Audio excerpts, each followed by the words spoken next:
शिवदेश शिवसंदेश आपलं मराठी बातमीचं माहेरघर। छत्रपती शिवाजी महाराज की जय। आज आपण आपल्या कादंबरी वाचनास सुरुवात करत आहोत। परत श्रीमान योगी कादंबरीचं वाचन आपण रणजित देसाई लिखित या कादंबरीचं वाचन आपण पान नंबर 134 या पान नंबर 134 पासून आपण सुरुवात करत आहोत। तुमच्यासारखी माणसं आम्ही फिरंगोजी चपापले। फिरंगोजी तुमची जात कोणती? अस्वस्थ झालेले फिरंगोजी म्हणाले, हिंदू। तुमची देवळं जागेवर आहेत, देव सुरक्षित आहेत। राजे किल्लेदार त्यापेक्षा तुम्ही मुसलमान का होत नाहीत? एखादी मुलगी शाही जनानखान्यात टाकली तर सुभेदार व्हाल।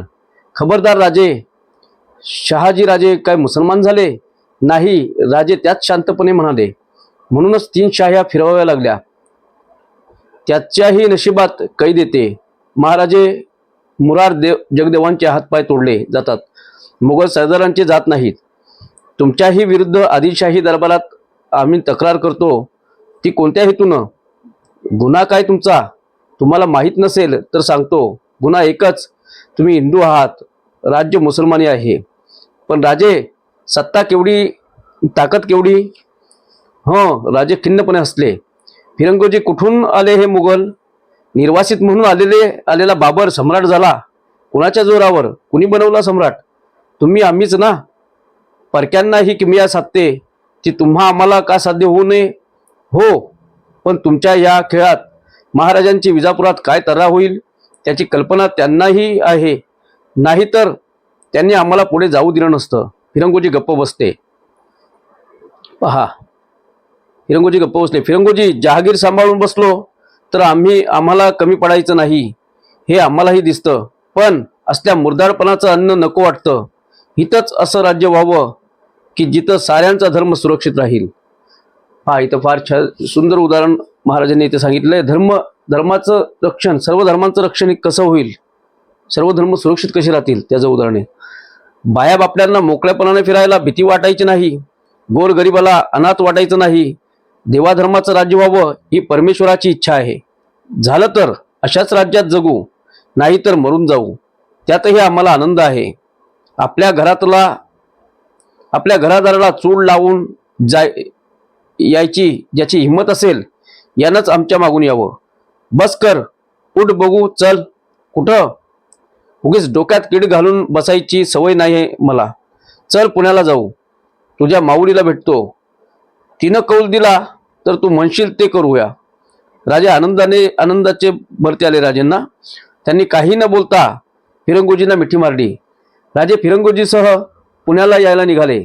मोठ्या दरवाजाचा अडणा सरकवला गेला। दरवाजा उघडला। हवालदाराकडे बोट दाखवून फिरंगोजी म्हणाले, हवालदाराच्या मुसक्या आवळा, मी आल्यावर चौकशी करीन। आज्ञा पाळली गेली। राजांनी विचारले, ह्या गरीबावर का राग? राजे, गड माझ्या जोखमीवर। कुणाच्याही सांगेवरून गडाचे दरवाजे मिठायला उघडायला लागले तर गड जागेवर राहील काय? राजांच्या चेहऱ्यावर अस्पष्ट स्मित झळकले। त्यांनी काही उत्तर दिले नाही। पुण्याला फिरंगोजींनी जिजाबाईंची भेट घेतली। जिजाबाई म्हणाल्या, आम्ही तुमची फार दिवस वाट पाहत होतो। तुमच्याशिवाय राजांचं राज्य अपुरं आहे। पहिल्याच बोलण्यात फिरंगोजी चकित झाले। त्यांनी विचारले, राणीसाहेब,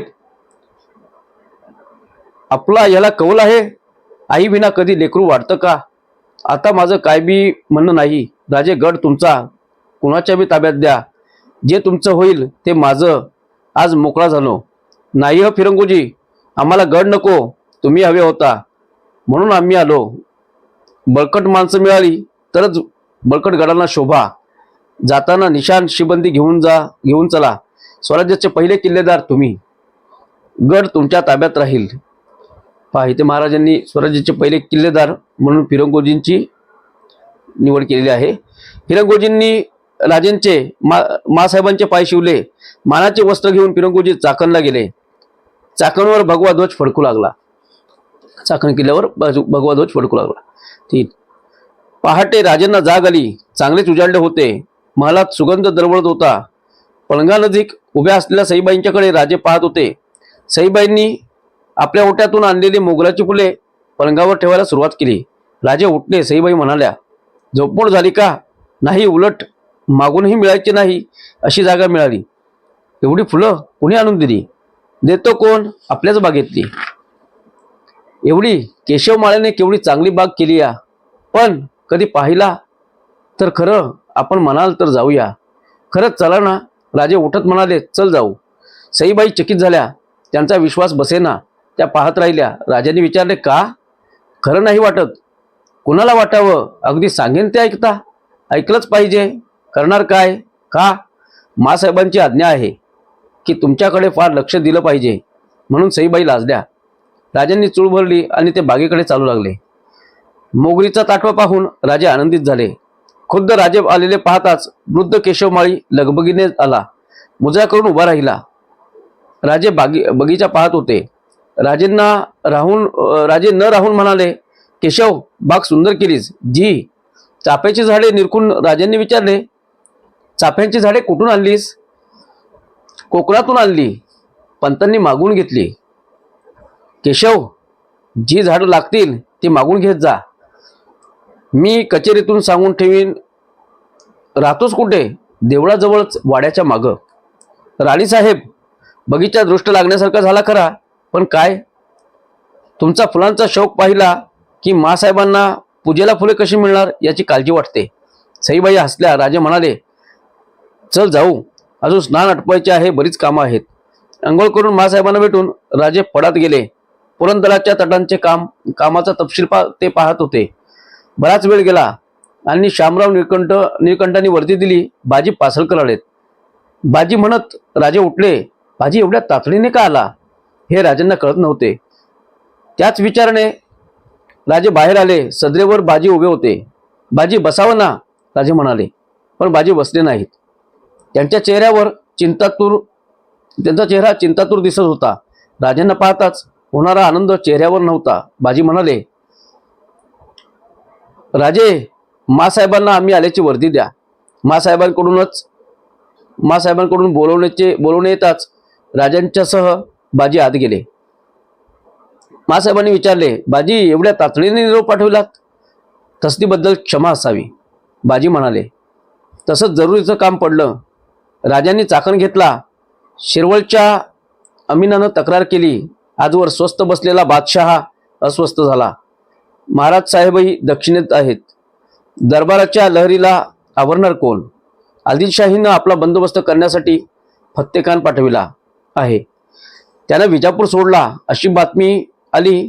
तसा तडक इकडे आलो. राजांनी निश्वास सोडला. हसून म्हणाले, बाजी, केवढं भ्यालं होतं आम्ही.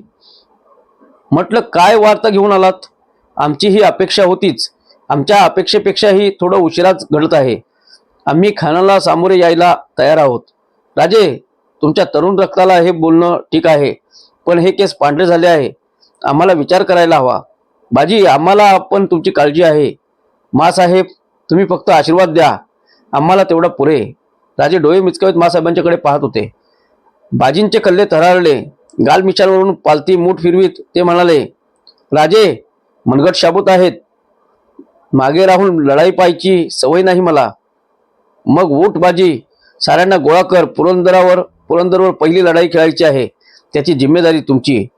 बाजी मुजरा करून उठले. पुढच्या तयारीसाठी पुरंदरावर निघून गेले. राजांना आता क्षणाची उसंत नव्हती. तानाजी, फिरंगोजी साऱ्यांना तातडीने स्वार रवाना झाले. पुण्याचा खजिना तोरणावर हलविण्यात आला. मासाहेब म्हणाल्या, राजे, आम्ही पण पुरंदरवर येतो. नको मासाहेब, आपल्याजवळ फिरंगोजींना ठेवून जातो. कात्रज ओलांडून खान येणार नाही. पण आलाच तर आम्ही वर्दी देऊ. तुम्ही चाकणवर जा. आमची काळजी नसावी. आम्ही यशस्वी होऊ यात शंका नाही. उलट ही पहिली चकमक कशी घडते हे पाहायला आम्ही अधीर आहोत. राजे, तुम्ही यशस्वी व्हाल, पण गर्दीत मिसळू नका. केव्हाही जीव धोक्यात टाकायला आम्ही मोकळे नाही. आमचे स्वप्न फार मोठे आहे, त्याची आम्हाला जाणीव आहे. चांगला दिवस पाहून राजांनी बाजी पासळकरांबरोबर पुणे सोडले आणि ते पुरंदरला आले. आज्ञेप्रमाणे गडावर सर्व हजर होते. गडावर एकच उत्साह होता. दारूखाना भरपूर होता. अचूक जागा हेरून तोफांची मोर्चे बांधली होती. तटाकडे गोपन दगडांपासून मोठ्या दगडांपर्यंत ढीग रचला होता. शेकडो रामोशी तटांच्या भिंतीवर गस्त घालीत होते. ही सारी व्यवस्था कावजी मल्हारने पुढे होऊन अंगावर घेतली. नेताजींची त्याला साथ होती. गोदाजी जगताप घाटके यांच्यासारखे गोदाजी जगताप, भीमाजी वाघ, संभाजी काटे, शिवाजी इंगळे, भिकाजी चोर, भैरोजी चोर, पोळ घाटके यांच्यासारखे अनेक वीर उत्साहाने वावरत होते. गडाची व्यवस्था पाहून राजे संतोष पावले. 2 दिवसात खानाच्या बातम्या रामोशी आणू लागले. खानाने खळत बेलसरला तळ दिला आणि आपला एक प्रमुख सरदार बाळाजी हैबतराव याला फौज देऊन पाठविले. शिरवळला आदिलशाही सरकारच्या अमीनाचे ठाणे होतेच. तिथवर बाळाजी हैबतराव आपल्या सैन्यासह आला. त्याने सुभानमंगळच्या गडीत ठाणे दिले. राजांनी ती बातमी समजली. गोदाजी जगताप म्हणाले, राजे आता कवाबी बाळाजी हैबतराव येऊ दे. राजे म्हणाले, नाही जगताप, असं वाट पाहून कसं चालेल. खानाचा सरदार पुढे आला आहे. आपणही 4 पावलं पुढे जायला हवं. कावजी मल्हार पुढे झाला. राजे अगदी बरोबर. शिरवलचा कोट मला ठाव आहे. मी जातो. शब्बास कावजी. स्वराज्याची पहिली कामगिरी मागितलीत. तो हक्क तुमचाच आहे. बाळाजी स्थिर व्हायच्या आत त्याला गाठा. आजच बाहेर पडा. बाजी पासळकर वयोवृद्ध, ते सर्वात मोठे, ते म्हणाले, राजे आज अमावस्या, उद्या गेलं तर बरं. राजे म्हणाले, आज अमावस्या खरी, पण उद्या प्रतिपदा आहे. प्रतिपदेचा विजय वाढत असतो. तोच घरी येऊ दे. तो मिळवायला अमावस्येला बाहेर पडायला हवं. पाहिजे फार सुंदर उदाहरण महाराजांनी दिलं आहे. आजचा दिवस चांगला, उद्याचा वाईट, ही वेळ पाहू नका. आज तुम्हाला एखादं कार्य करायचं आहे, त्या कार्याची तुम्ही पार्श्वभूमी तपासली, ते जर कार्य यशस्वी होणार आहे तर ते तुम्ही आजच करायला हवं. उद्या विजय तुमचा नक्कीच आहे. म्हणजे अमावस्या आहे या भीतीने तुम्ही प्रतिपदेचा आनंद जो साजरा करायचा आहे त्याला कमी पडू नका. तर महाराजांनी फार सुंदर उदाहरण दिलं. राजे म्हणाले, आज अमावस्या खरी, पण उद्या प्रतिपदा आहे. प्रतिपदेचा विजय वाढत असतो. तोच घरी येऊ द्या. तो मिळवायला अमावस्येला बाहेर पडायला हवं. मुहूर्त नक्की झाला. गडावर रात्र उतरली. पळितांच्या चिकट्या साऱ्या गडावर दिसत होत्या. किर रात्र आकाशात नक्षत्रे चमकत असतात. कावजी मल्हार गडाखाली उतरला. राजांनी निरोप देताना सांगितले, कावजी, ही आपली पहिली मोहीम. मला विजय हवा, तसाच विजय आनंदही हवा. विजय होऊन सुखरूप घरी या. आम्ही वाट पाहतो. गडाखाली कावजी मल्हारची फौज गोळा झाली. पहाटेपर्यंत सारी फौज गोळा करून पहाटे 6 कोसांवर असलेल्या सुभानमंगळ गडीकडे फौज निघाली. शिरवळची आदिलशाही फौजही मराठे येत आहेत हे पाहताच सुभानमंगळच्या आश्रयाला धावली. शिरवळ मोकळे झाले पाहताच कावजीला पूर्ण चढले. आपल्या साथीदारांसह सैन्यांसह तो सुभानमंगळ कोटावर तुडून पडला. गडी वजा किल्ला, मातीचा तट, ओढ्यासारखं खंदक. कावजी सैन्यासह तटाला भिडला. तट पाहून भीमाजी वाघ म्हणाला, कावजी, तटाला शिड्या. अरे वाघ, तू असल्या तटाला शिड्या कशाला? अरे वाघ, तू असल्या तटाला शिड्या कसल्या?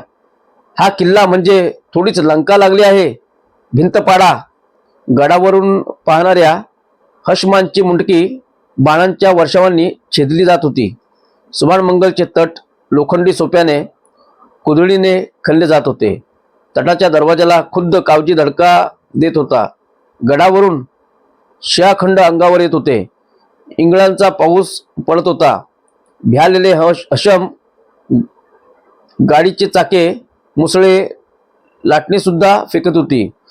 बाळाजी बरोबरच सरदार फजलशहा, अशफशहा हे गर्भगळीत होऊन किल्ल्यात फिरत होते. गडाचा दरवाजा पाडला. खिंडारातून शिड्यांवरून हर हर महादेवची गर्जना उठली. किल्ल्यात एकच कापाकापी सुरू झाली. गडाची घरे आगीत सापडली. धुराचे लोट सुभानमंगळावर उठले. हलकल्लोल माजला. भीमा, वाघ, भिकाजी, चोर, घाटगे यांच्यासारखे खंदेवीर तेशाने कत्तल चालवीत पुढे सरकत होते. प्रतिकार क्षणाक्षणाला कमी होत होता. अचानक कावजीला बाळाजी हैबतराव दिसला. कावजीला पाहताच बाळाजी पळू लागला. कावजीने भाला पेललेला आणि तो त्याच्या मागे धावला. बाळाजी बुरुज गाठण्याच्या प्रयत्नात असतानाच भाला सुटला. बाळाजी पडला. त्या वार्तेने पळापळ सुरू झाली आणि थोड्याच वेळात किल्ला हाती आला. सायंकाळच्या सुमारास सुभान मंगळावर मराठी निशाण चढले. राजांना बातमी समजली. सुभान मंगळाच्या राजांना बातमी समजली. पान नंबर 139 पर्यंत आपलं हे वाचन झालेलं आहे. पुढलं वाचन आपण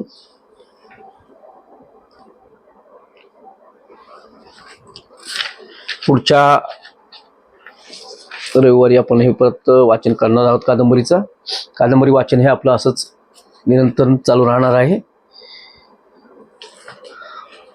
छत्रपती शिवाजी महाराज की जय.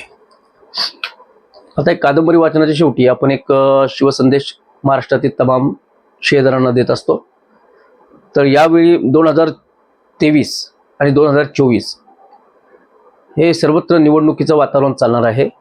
निवडणुकीच्या या वातावरणामध्ये आपण महाराष्ट्रातील तमाम शिवदेश शेहेदार या गोष्टीची काळजी अत्यंत घ्यावी की प्रथम आपला परिवार आहे, आपल्या परिवाराकडे लक्ष द्यावं. कारण म्हणतात ना, एक म्हण आहे, हसायला सर्वच असतात, पोसायला कोणी नसतो. तर आपण या म्हणीप्रमाणे लक्षात ठेवा, आपल्याला आपलं घर पहिले सांभाळणं आहे, परिवाराकडे लक्ष देणं आहे, नंतर गाव आहे, त्यानंतर शहर आहे. असं करून आपलं महाराष्ट्र पूर्ण आपल्याला सांभाळायचं आहे. तर महाराष्ट्रातील तमाम शिवदेश शेहेदारांना मी सांगतो, आपण या भांडण तंटा या राजकारणात सक्रिय राहा. सक्रिय राहायला हरकत नाही. राजकारणात सक्रिय असावं. राजकारणातून समाजकारणाच्याही काही चांगल्या गोष्टी घडत असतात.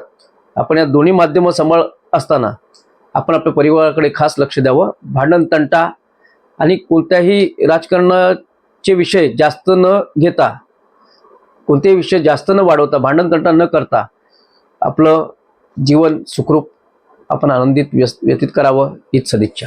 छत्रपती शिवाजी महाराज की जय.